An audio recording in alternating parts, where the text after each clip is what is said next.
prey. They hunt and eat other animals. All raptors have incredible eyesight. All raptors have talents for grabbing, maybe for killing their prey. And all raptors have sharp hook beaks that they use to rip apart their prey and eat it. But different raptors live in different habitats. Different raptors hunt different prey, and different raptors have different methods for hunting. That's what makes this field so fascinating. So let's look into the desert and see what birds appear. Now the first birds we're bringing out are definitely predators and very bright predators, but they're not raptors. But we bring them out here kind of as a compare and contrast of these predators with our raptors. And I see we've been joined by the first of our Chihuahuan ravens.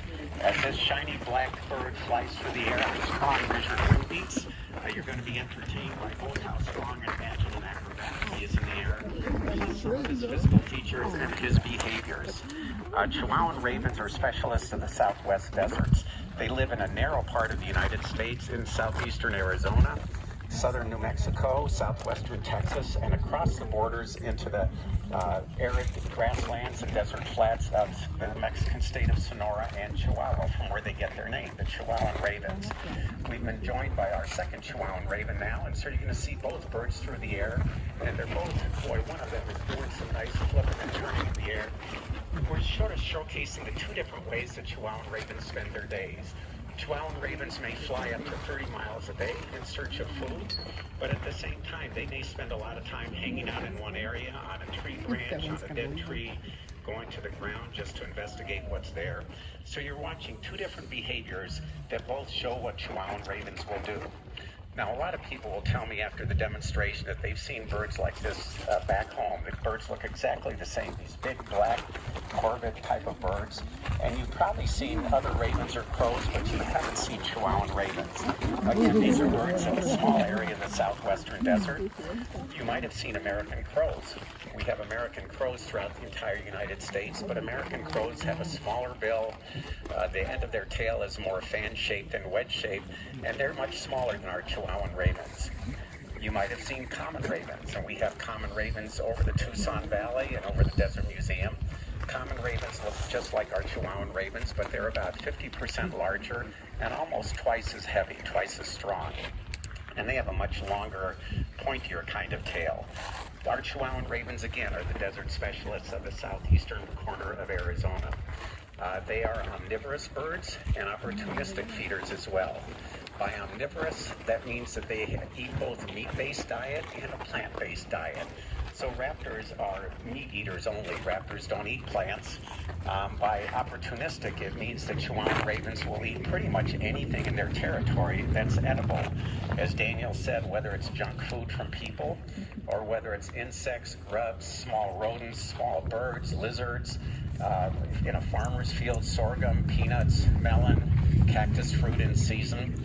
We're going to be approaching springtime soon, and if Chihuahuan ravens see a bird's nest on a cactus or in a tree, they know that that bird's nest has something very delicious inside, whether it's some eggs that have yet to hatch, or if they're lucky, maybe some young tender hatchlings in the nest. So Chihuahuan ravens will see everything as a possible food item. They're opportunistic and will feed on whatever is there. And by opportunistic, I mean when they wake up in the morning, they're not looking for a specific food to eat. There are some other birds that specialize in certain foods. You know, barn owls are rodent eaters, period. If you live in Tucson, you've probably got Cooper's hawks in your neighborhood.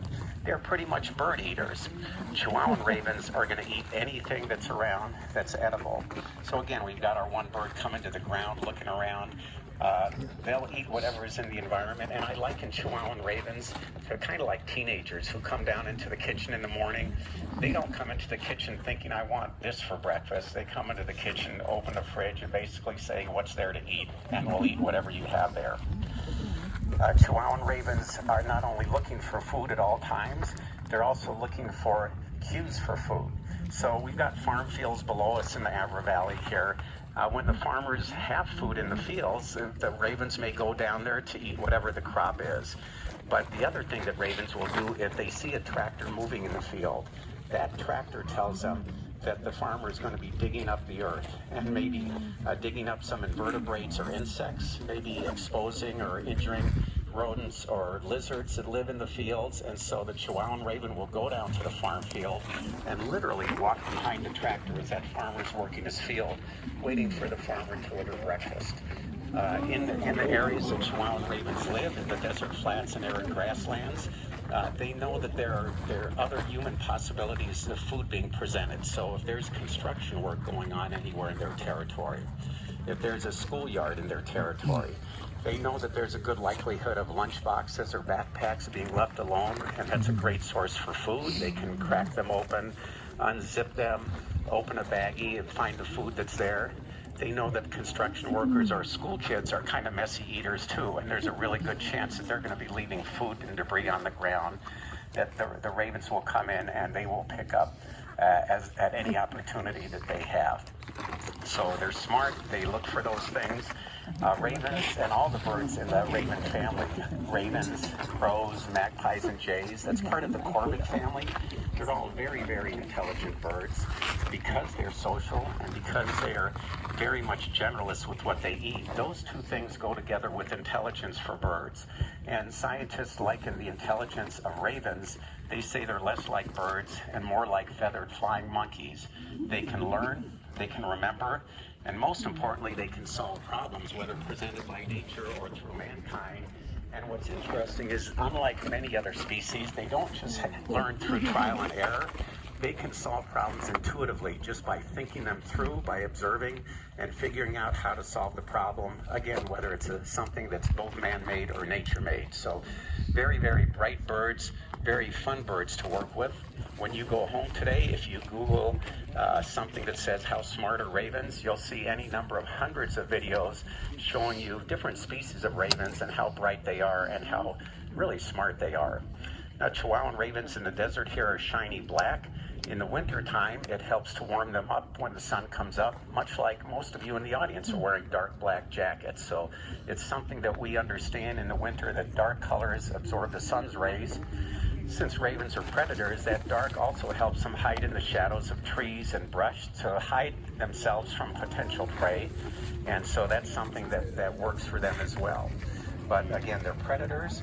They're not raptors. They don't have the hooked beak of a raptor. They have pretty good eyesight, but they don't use their talons for grabbing or killing their prey. We have daytime raptors and we have nighttime raptors.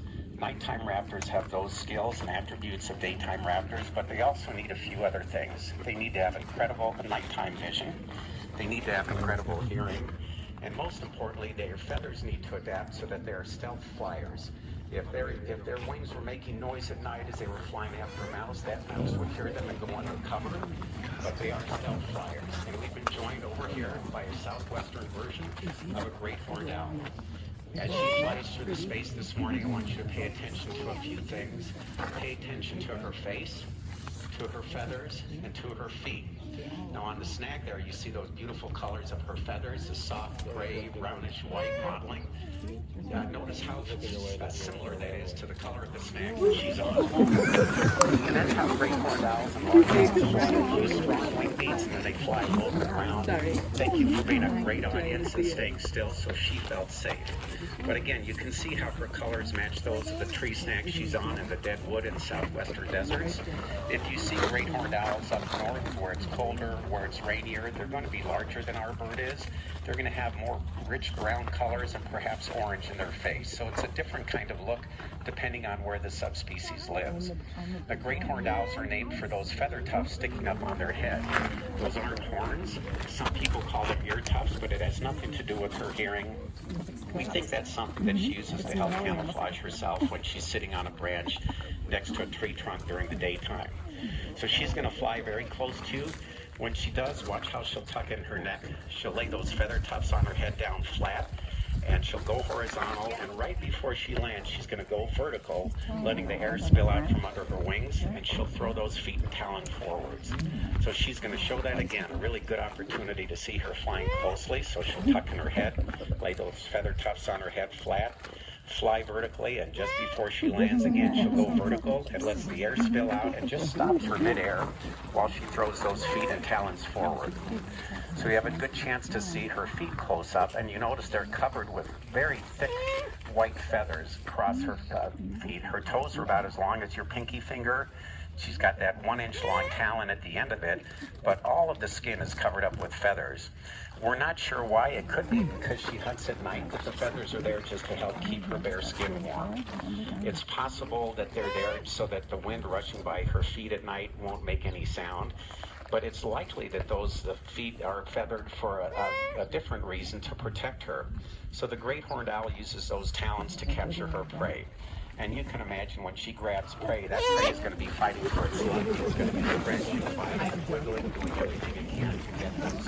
And so those feathers kind of serve as gloves to protect her feet. Now when she grabs prey, those talons may puncture a vital organ like her spine or something. But if not, she uses her talons and her toes to squeeze her prey. By squeezing, it shuts off blood flow to the brain, so her prey passes out, which makes it much easier to eat at her leisure. And this little 2.5-pound bird, she's actually not quite 2.5 pounds, but this little 2.5-pound bird squeezes at 500 pounds per square inch. So she's got incredible grip strength. The great horned owls are generalists. They live in almost every habitat throughout the United States: desert, agricultural, woodlands, wetlands, cities. And in addition, they're generalists with the food that they eat. They eat a wide variety of things. They are perch and pounce hunters, so they'll sit on a perch like this. They'll use their hearing to listen for prey. If they hear prey, then they'll turn and look for the source of the movement, and movement triggers the prey, and then they'll dive down like this, swoop down, grab that prey, and proceed to eat it. Now, I do want to dispel one urban myth about great horned owls. As I said, they're the apex predators of the night sky. They eat pretty much anything out there in the wild. But your pets, your cats and dogs, are not on the menu. Great horned owls just aren't going to go after cats and dogs. There's a variety of scientific reasons for that, and I'd be happy to share that with you. But they eat a variety of foods, not pets though. One last thing I want to share, this is the hoot owl that you know about on TV or in the movies. If you make the sound of an owl to your children or grandchildren, you're making the hoot of a great horned owl. But that's not the sound she's been making through the demo. She's been making a very different call. And our great horned owl is 12 years old, so she's middle-aged. We got her, like many of our other birds, as an orphan from a rehab program. She knows she's an owl, but she also sees her human handlers as her parents. So she's what we call a dual imprint. And the sound she's making is called a contact call. It's the call that a young owl will make on the nest, or when it's branched or fledging, it's calling to its parents saying, "Hey mom, hey dad, where are you? Come feed me, I'm all alone." And so she's making that contact call, but the hooting sound is what great horned owls do. So that's a nighttime raptor. We're going to bring out a daytime raptor now too. This bird's been with our program for 5 years and is a crowd favorite, as all our birds are. He's a member of the falcon family, and falcons are known for being fast flyers, incredible hunters. They're very handsome. They have kind of a Tom Cruise Top Gun look with his helmet kind of face. This bird, though, got the genes from the other side of the family, kind of your second cousin twice removed. But here is our crested caracara, just a really good-looking and different-looking bird. He's all black except for what I call the four corners of his body. He's got white on his neck, white on his tail, and two windows of white at the edge of his wings. It's a really pretty color combination. And if you look at the feathers on his head, that's part of what gives him his name. That's a crest that lays flat most of the time. And he's showing you some beautiful flights here. Again, falcons fly with speed. They are fast. He's not speedy, but he's a strong flyer. And he's just soaring around. He gets to play when he's out here too. So we work with him, but sometimes he says, I got to run around the playground a couple times before I come in and interact with you. So when he's hunting, he usually doesn't hunt from a soar like that. If he's flying and he sees prey, rather than what other falcons do, which is speed down and grab that prey, he'll fly down, land next to the prey, and then run after it with those long legs of him. So crested caracaras spend a lot of time on the ground. They're very comfortable there, walking around looking for food. Mostly crested caracaras are scavengers and carrion eaters, and that's mostly what they're looking for. But if they're on the ground and they see a mouse or see an insect or a frog out in the agricultural fields, they're going to eat what they can. Because they are carrion eaters and because crested caracaras are very, very smart, they understand that turkey vultures are really good at spotting carrion. Turkey vultures have an incredible sense of smell. And so crested caracaras will monitor the air, look on the ground. If they see turkey vultures circling or turkey vultures on the ground, they know that dinner is served, and they will fly down there. If the carrion is large enough for everyone to eat from, he'll guide at the same time as turkey vultures. If it's a little smaller, this crested caracara is very smart, but also very aggressive, will bully those turkey vultures and chase them away to have the food all for himself. So they've been known even to chase turkey vultures and make turkey vultures regurgitate, because that presents a nice quick hot meal for them as well. Now looking at the caracara, you see that sort of gray bluish bill, really big bill, but there's a lot of orange on his face. And that's bare skin. We don't know if that crested caracaras evolved that way, so that just like with turkey vultures, when you're eating and your head's in a big thing, it's easier to clean bare skin than it is to clean feathers. But that bare skin is an interesting feature. So my girls grew up in the 90s when they had mood rings and thermal color shirts that kind of change color depending on your blood pressure or your mood. The bare skin on the crested caracara's face is kind of like its mood ring. So as an adult, he's got that orange skin. But if he gets upset at another crested caracara, he gets nervous about a predator coming in. He sees a real pretty looking female crested caracara. The blood will flush to that skin, flush out of the skin. And that bare skin may change to a light orange or yellow or white. It may flush to a bright red or purple. It varies depending on the moods that he's signaling. But again, just a very different feature of a really unique and wonderful looking bird. In the United States, the places to see crested caracaras are just in southern Arizona and in southern Texas. And those bird families there are continuous with the crested caracara through Mexico and then down into South America. There's an isolated group in central Florida, but the place to see crested caracara in the United States is southern Texas, or where we live here in southern Arizona. So we're going to bring out another group of birds, and yes, we're bringing out a group of birds, not a single bird. These next raptors have the most sophisticated hunting technique of any raptors throughout the world. Now you know how wolves are known for hunting in a family pack and living in a family pack. So if you took a wolf pack, added feathers, added wings, you'd have the wolf pack of the sky, which is what some people refer to these next birds as. They're iconic birds of the Southwest. Another species where the only place to see them in the United States is southern Arizona or southern Texas, and these are subtropical birds ranging all the way down to South America. And we're being joined slowly, one at a time here, by our family of Harris's hawks. Our Harris hawks have different routines than some of our other birds, so rather than just flying from spot to spot, they kind of choose, what do they call it, choose your adventure. You know, they may perch for 5 or 10 minutes, they may fly in the air, or they're just going to be spending time hanging around in the desert with us and at some point interacting with our trainers and staff. But as our Harris hawks make their way through the demo site, you'll notice their physical features first. They're very dark birds, kind of a dark chocolate. They have brick red on their shoulders, brick red under their wings, and when they're close to you, look, their thighs are heavily feathered with this beautiful brick red color of feathers. A friend of mine from Tennessee was here 2 years ago, and after watching the Harris hawks, he said in his southern accent, he said, "Dan, those birds are wearing pajamas." Up in the sky, you can see too that another distinguishing feature of Harris's hawks is they have white feathers circling their rump and white at the end of their tail. And one last physical feature I want to share is these birds look like they have a gigantic bill. You look at them, there's a big hunk of yellow on their face. But look again when they're close to you. They have a regular sized beak, but for some reason they, kind of like the crested caracara, have bare skin from their bill to their eye. Now we're not sure why. They don't usually live in these hot desert climates like this, and we're not sure if it's related to that or just the way Harris's are. As they're in the sky, so Harris hawks live in these social groups in large families. Most families of all types of species, even humans, families will have little squabbles, and sometimes they'll have arguments. And Harris hawks have a kind of pecking order and have ritualized behaviors that they have to get together with each other. But one of the things that they may do, and we have one particular bird who's near the bottom of the pecking order, but he just likes to harass and yell at all the other birds. And when he does that, another bird may come after him and just sort of say, you know, shut up, little brother, we don't want you doing that, be quiet, leave us alone.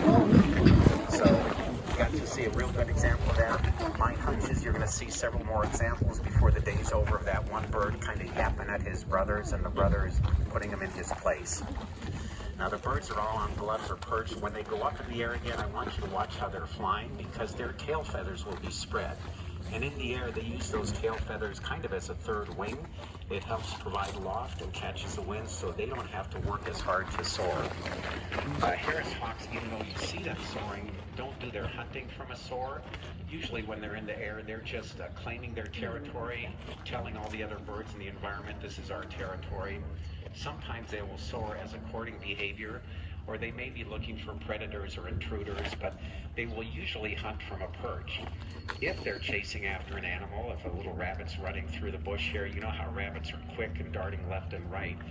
These Harris hawks are incredibly athletic and agile, and so some of what the trainers are doing periodically, they're throwing a little tidbit in the air to show you how these birds can turn on a dime. They can be going in one direction and immediately turn midair to go after their prey. So we're trying to show you how birds hunt in the wild and what skills they have when they are hunting. And these dives down to the glove just show how they can pursue prey and what they do when they get to them. Oh, cool. There's more food in the air. Gloves, you may see the Harris hawk with its wings spread out and its tail spread. You see how it's hunched over its food?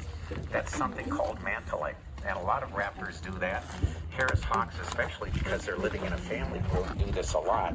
And what mantling does is basically say to their siblings and everyone in the family, I've got something, but I don't want you to see it. I don't want you to steal it from me. I don't want you to know I've got it. So they will grab their food and they will mantle. And here's a little discussion. We'll see. I bet the bird that lands is going to maybe do that. Maybe not this time, but usually they'll spread their wings, spread their tail, and again, they're going to say, this is mine, you can't have it, sorry. So Harris hawk families in the Sonoran Desert here in Arizona have learned to live in these family groups. In Texas, in Mexico, through South America, they don't live in large family groups like this. Once the young learn to hunt on their own, they leave the family and they're gone. But in the Sonoran Desert, they evolved very quickly during the 150 years they've been here to understand that if they stay together and hunt together, they're going to be much more successful as a family group. An individual Harris hawk, when it's hunting, may be successful 1 out of 10 hunts, maybe 2 out of 10 hunts. But a family like this, by working together, will be successful 5 out of 10 hunts. So by working together, they can provide much more food for everyone in the family. Again, that sky dancing they're doing is just fabulous to see. And maybe when they come down on the glove somewhere, you'll see some mantling on Daniel's glove. You see how the bird's got its wings and tail spread. Now on Amanda's glove too. It's a perfect example of mantling.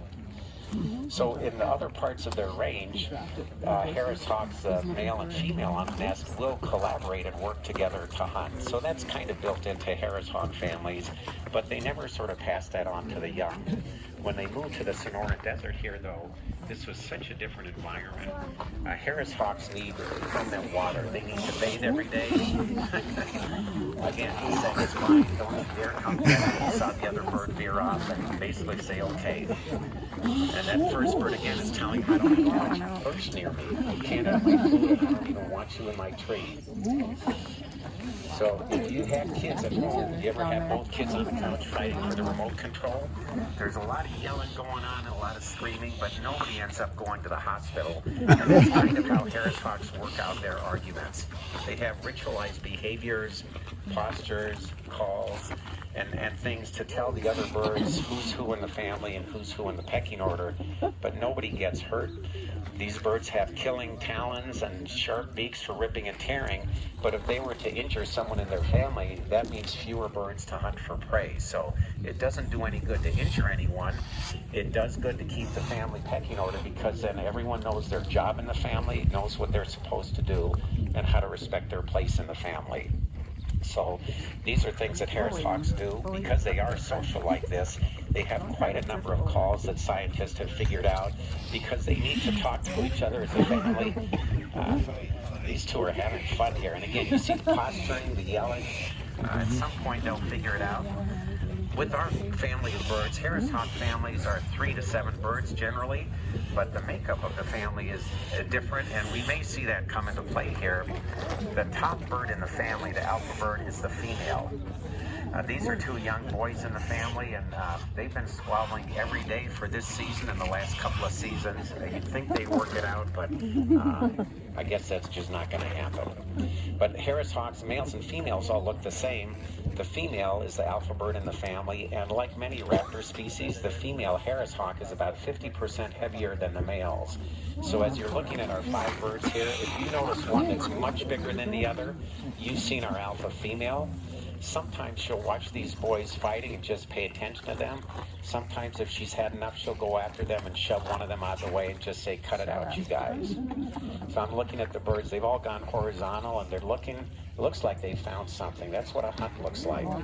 So when Harris hawks sit, they'll sit in a place for about 5 minutes looking for movement. When they see movement, they all attack prey at the same time. And when that happens, no matter who captures the prey, that family pecking order comes into play, because the bird who's most dominant in the family group will take over the prey, and they will eat first and eat all alone. What's fascinating, though, is when that bird is filled, instead of just going back to the nest or perch and saying, I'm done, that bird will continue to hunt for the rest of the family, and everyone will eat as their pecking order dictates it, one bird after another after another. So just fascinating. Now this hunt was something that we set up for you to show you what a real hunt looks like. Our birds are going to spend a little bit more time here before they head home. But I hope that when you go home today, you tell all your friends and family what wonderful birds we have and what a terrific program this is. I'd like you to all know that there are several things that each one of you in the audience can do to make the world a better place for our raptors and all raptors. First, wherever you live, plant or maintain native vegetation. That helps to promote strong prey base. Second, wherever you live, please reduce or eliminate the use of insecticides, rodenticides, rat poisons. Those chemicals work their way up the food chain and are very harmful to our birds. Third, if you're a cat owner, cats make